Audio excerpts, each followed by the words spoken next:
هذا القرار اللي خرج اليوم طبعا ما هواش إلا خازوق يا سندي، خازوق طلع من قحف راسكم. تخيلوا بعد ما لهم فترة شهور وأسابيع هم يطبلوا ويزمروا ويهللوا تحية لنتنياهو تحية لنتنياهو نحن مع نتنياهو راح يدعمنا وراح يحمينا وما أعرف إيش. اليوم طلع هذا القرار اللي تشوفونه أمامكم، واللي هو إلغاء القرار الذي كان بموجبه سيتم إدخال عمال من الجنوب. تعرفوا يعني أي طائفة اللي راح تروح هناك عمال عندهم، شوفوا وين بالله راح يشتغلوا، مهندس، دكتور، استاذ، بمعامل، حتى بمعامل يشتغل بالزراعة، فلاح، وبالغنم وبالإنشاءات. هذا هو قيمتك عندهم. حتى أنه نفس طائفتهم اللي موجودين بالداخل المحتل إن شاء الله تفكرونهم مبسوطين ومرتاحين وعايشين بأمور ممتازة. لا، على العكس، كانوا ببداية الخمسينات كان عندهم أكثر من 150 ألف دونم، اليوم أكثر من 2000 دونم ما عندهم، كلها استملكوها وأخذوها منهم.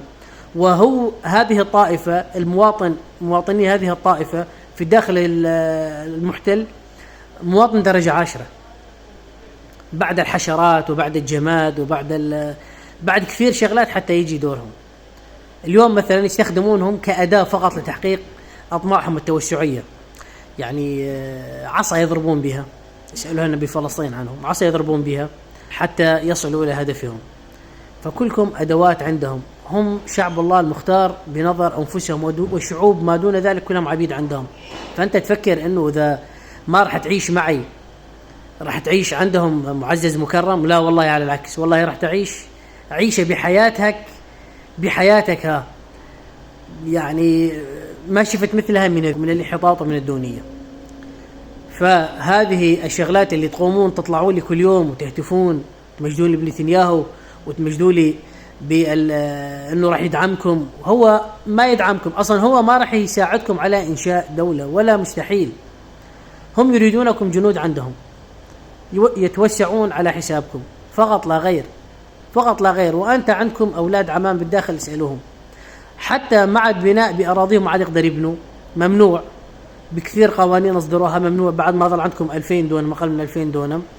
أكثر شبابكم هاجروا إلى المدن المحتلة من قبل اليهود وأصبحوا يعملوا عندهم. فهذه الحياة اللي تحلمون بها، بدل ما تكون مواطن لك درجة أولى مثلك مثل بقية المواطنين دون امتيازات. يعني إيش يعني امتيازات؟ بدك امتياز يعني أنت تكون مميز عندنا؟ ما في امتيازات عندنا، مثلك مثل باقي الشعوب، لك ما لنا وعليك ما علينا. ما في طائفة تقول أنا بدي امتيازات. إيش يعني؟ إذا أجرمت نعفي عنك، تكون أنت مقدم بالوظائف، تكون أنت مقدم بالبعثات، تكون أنت مقدم بالميزات. ما في. اليوم المواطنين السوريين كلهم درجة أولى، ما في درجة ثانية. درجة ثانية عندنا هم أتباع النظام البائد فقط لا غير. وليسوا درجة ثانية، يعني لا نفضل أن يكون لهم درجة على الأساس، لا نريدهم أن يعيشوا بيننا.